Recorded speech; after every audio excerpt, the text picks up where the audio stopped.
আমার প্রিয় ছাত্রছাত্রী ও বন্ধুরা, আশা করি তোমরা সবাই ভালো আছো। তো ওয়েলকাম টু মাই চ্যানেল। আজ আমি একাদশ শ্রেণীর ইতিহাস নিয়ে আলোচনা করব। অর্থাৎ যারা একাদশ শ্রেণীতে উঠেছো এবং যাদের এই ইতিহাস সাবজেক্টটি আছে তাদের প্রথম অধ্যায় নিয়ে আলোচনা করব। তো প্রথম অধ্যায়ের নাম হচ্ছে দেখো ইতিহাস চেতনা।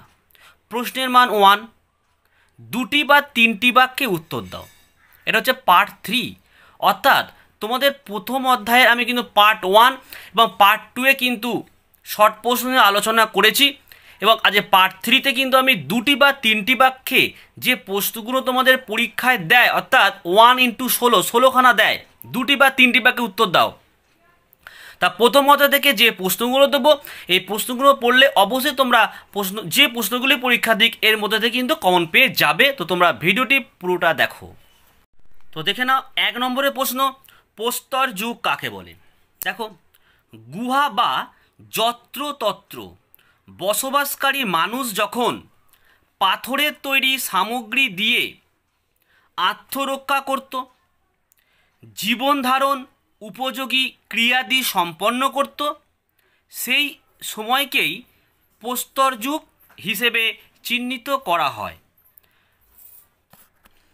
2 নম্বরের প্রশ্ন দেখে নাও, প্রাক ইতিহাস কি? উত্তর, বহু প্রাচীন যুগের মানুষের ইতিবৃত্তকেই ইতিহাস বলা হয়। এই সময় মানুষ সবে মাত্র সভ্য হতে শুরু করেছে, লেখাপড়া অজানা ছিল। 20 লক্ষ বছর আগে শুরু হয়ে 5000 বছর পূর্বে শেষ হয়েছে, অর্থাৎ এই প্রাক ইতিহাসের সময়কালটা। 3 নম্বর দেখো, প্রাক ইতিহাস কথাটি প্রথম কে ব্যবহার করেন? দেখো, ইংরেজি ভাষায় শব্দটির প্রথম ব্যবহার করেন ড্যানিয়েল উইলসন। 4 নম্বরের প্রশ্ন দেখে নাও, জীবাশ্ম বা ফসিল কি? উদ্ভিদ ও প্রাণীর দেহাবশেষ ছাপকেই জীবাশ্ম বলে।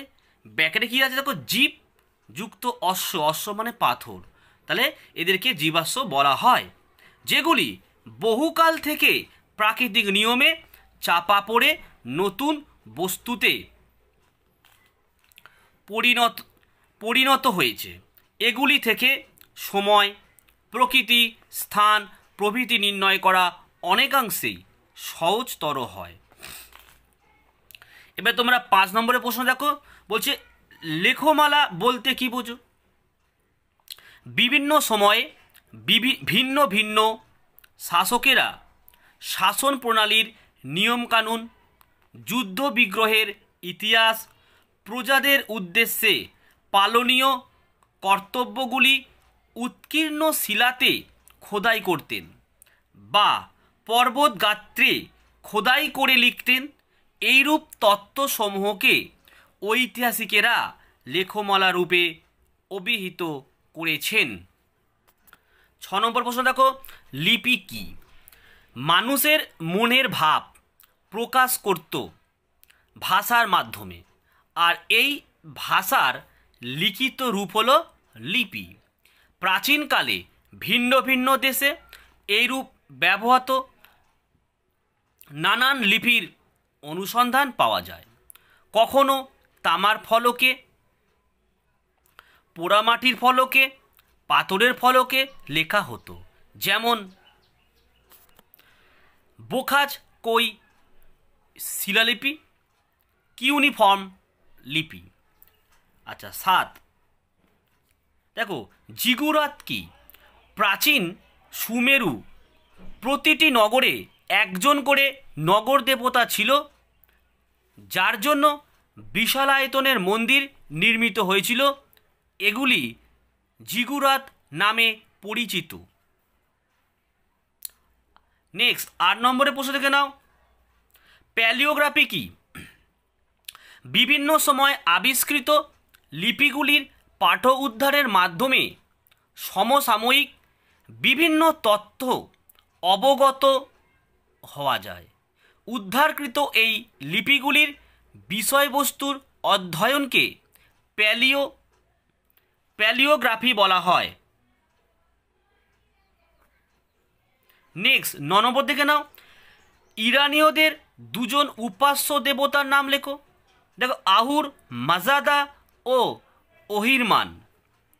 নেক্সট দেখো 10, হিব্রু বাইবেল বা ইংলিশে ওল্ড টেস্টামেন্ট থেকে কাদের কথা জানা যায়? ইহুদিদের কথা জানা যায়। 11 নম্বর দেখো, পুরাণ কি? পুরাকালের বিভিন্ন কাল্পনিক ঘটনাবলী, অপ্রাকৃতিক ঘটনার বিবরণ, দৈব কার্যকলাপ, আধ্যাত্মবাদ প্রভৃতি যে গ্রন্থে লিপিবদ্ধ আছে তাকে পুরাণ বলা হয়। 12 নম্বরে প্রশ্ন দেখো, কয়েকটি উল্লেখযোগ্য পুরাণের নাম লেখো। দেখো মোট 18টি ভাগে বিভক্ত। এদের মধ্যে উল্লেখযোগ্য হলো বিষ্ণু পুরাণ, বায়ু পুরাণ, মৎস্য পুরাণ ও মার্কেন্ডেয় পুরাণ। 13 নম্বর প্রশ্ন দেখো, পুরাণের লক্ষণ কটি ও কী কী? পুরাণের লক্ষণ কটি? 5টি। কি? 1 স্বর্গ, 2 প্রতিসর্গ, 3 বংশ, 4 মন্বন্তর ও 5 বংশ চরিত। নেক্সট 14, জাতক কি? গৌতম বুদ্ধের জন্মের পূর্বের কাহিনী যে গ্রন্থে সংকলিত আছে তা জাতক নামে পরিচিত। 15, দুটি বৌদ্ধ সাহিত্যের নাম লেখো। ত্রিপিটক কাদের ধর্মগ্রন্থটা? বৌদ্ধদের ধর্মগ্রন্থ। জাতক গৌতম বুদ্ধের পূর্ব জীবনের কাহিনী সংকলিত গ্রন্থ। নেক্সট 16 নম্বর দেখে নাও, সম্রাট অশোকের লিপিগুলি কে পাঠ উদ্ধার করেন? 1837 খ্রিস্টাব্দে ইংরেজ প্রত্নতত্ত্ববিদ জেমস প্রিন্সেপ সম্রাট অশোকের লিপিগুলির পাঠ উদ্ধার করেন। 17, অশোকের লিপিগুলি কোন ভাষায় উৎকীর্ণ? ব্রাহ্মী লিপি ও খরষ্টি লিপি। 18, রাজতরঙ্গিনী গ্রন্থের আলোচ্য বিষয় কি? কলহন রচিত রাজতরঙ্গিনী ছিল ভারতের প্রথম ঐতিহাসিক গ্রন্থ যা থেকে কাশ্মীরের ইতিহাস জানা যায়। 19 নম্বর, আমির খসরু কে ছিলেন? আলাউদ্দিন খলজির সমসময়ের বিখ্যাত লেখক আমির খসরু ছিলেন খাজাইন উল ফুতহ এর রচয়িতা। সুলতানি যুগের এই বিখ্যাত সাংস্কৃতিক ব্যক্তিত্বকে ভারতের তোতাপাখি বলে অভিহিত করা হয়। 20, আবুল ফজলের লেখা গ্রন্থের নাম লেখো। দেখো 1 আকবরনামা, 2 আইনি আকবরী। 21, অলবিরনি কি জন্য বিখ্যাত?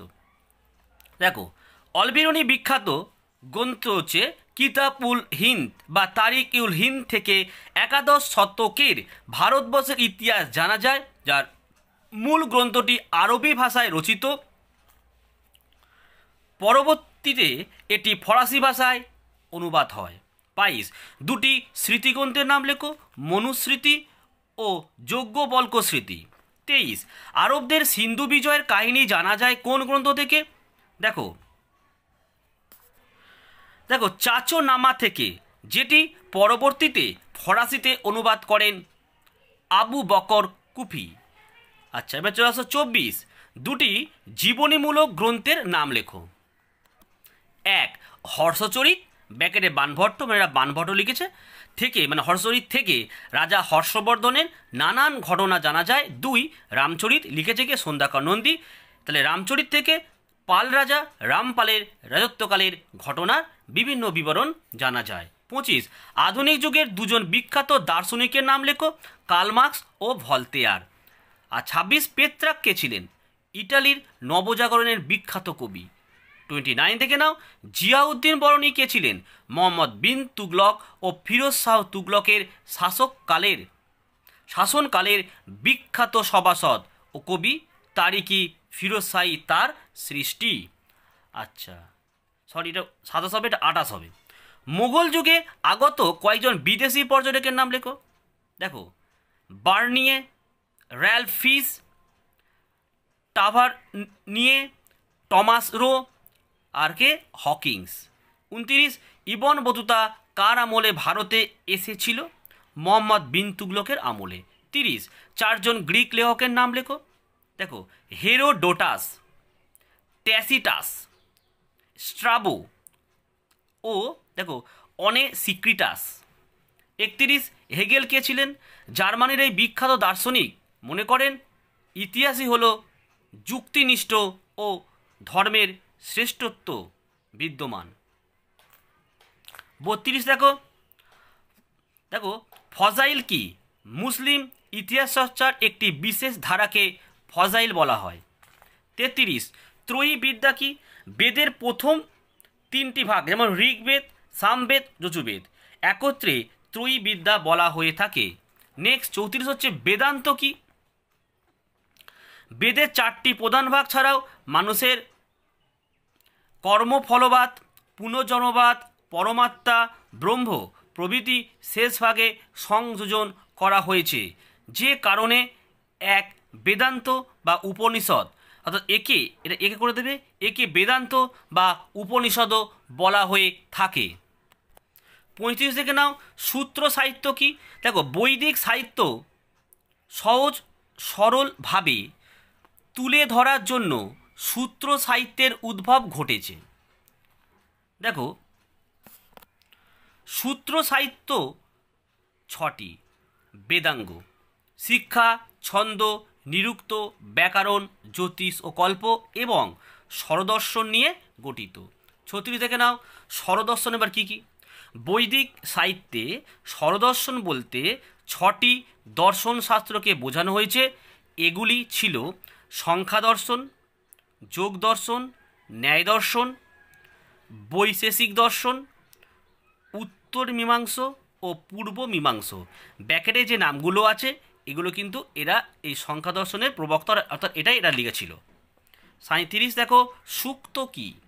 ঋগ্বেদে যে কবিতাগুলি আছে তাদের একসঙ্গে সূক্ত বলা হয়। 38 থেকে নাও হিজরি সন কি?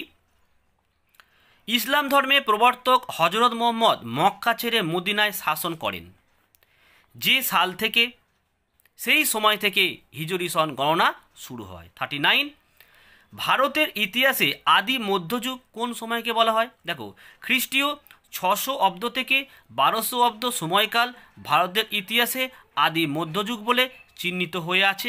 40 আধুনিক যুগ আনয়নে কোন দুটি বিশেষ প্রথার অবসান হয়? সামন্ততন্ত্র প্রথা আর কি ভূমিদাস প্রথার অবসান হয়। 41 মিনহাজ উদ্দিন সিরাজের মতে ইসলামের আবির্ভাবের পর যুগ বিভাজন কীরূপ? দেখো তহকত ই নাসিরি গ্রন্থে তিনি দেখিয়েছেন 2টি ভাগ। এক দেখো জাহিলিয়া যুগ আর 2 দেখো আলোকিত যুগ। আচ্ছা 42 নম্বর প্রশ্ন থেকে নাও জেমস মিল ভারতের ইতিহাসকে কটি ভাগে ভাগ করেছেন? মোট 3টি ভাগে ভাগ করেছেন। এগুলি হলো দেখো হিন্দু যুগ, মুসলিম যুগ ও ব্রিটিশ যুগ। তাহলে তোমাদের প্রথম অধ্যায়টা কিন্তু আমি পুরো কমপ্লিট করে দিলাম, অর্থাৎ যে প্রশ্নগুলো দিলাম পার্ট 1, পার্ট 2, 3 করে এই প্রশ্নগুলো যদি তোমরা সবকটা পড়ো আমি আশা করি এই অধ্যায়ে আর কোনো প্রশ্নই কিন্তু বাদ যাবে না। তা আমি এইভাবে তোমাদের প্রত্যেকটি অধ্যায় কিন্তু দিতে থাকবো, এমনকি বড় প্রশ্ন উত্তর দেবো এবং তোমাদের আর্টস গ্রুপে যা যা সাবজেক্ট আছে যেগুলো আমি পড়াই সেই সাবজেক্ট নিয়ে কিন্তু আমি আলোচনা করে দেবো। তাহলে আজ ভিডিওটি এই পর্যন্ত। তো বন্ধুরা আমার এই ভিডিওটি যদি তোমাদের ভালো লাগে, তোমাদের যদি উপকারে লাগে তো একটি লাইক অবশ্যই দিও। আর যারা নতুন বন্ধু তারা চ্যানেলটি কিন্তু অবশ্যই সাবস্ক্রাইব করে দাও, কারণ সাবস্ক্রাইব করলে কী হবে, তার পাশে থাকে একটা বেল আইকন পাবে, সেই বেল আইকনটাকে অবশ্যই তোমরা প্রেস করে রেখো এবং বেল আইকনটাকে প্রেস করার পর দেখো একটি অল নোটিফিকেশন অন বলে আরেকটি অর্ডার আসবে, যেটাকে তোমরা অবশ্যই অন করে রাখো। কারণ অল নোটিফিকেশন অনটা করে রাখলে কি হবে, আমি যখনই কোনো নতুন ভিডিও আপলোড করব সবার প্রথমে কিন্তু আমার এই ভিডিওটি তোমার মোবাইলে কিন্তু পৌঁছে যাবে, তাই তোমার অনেকটাই সুবিধা হলো। আর বন্ধুরা তোমরা প্রত্যেকে ভালো থেকো, সুস্থ থেকো এবং অবশ্যই পড়াশোনা করো। আর এই ভিডিওটি দেখার জন্য তোমাদেরকে অসংখ্য ধন্যবাদ।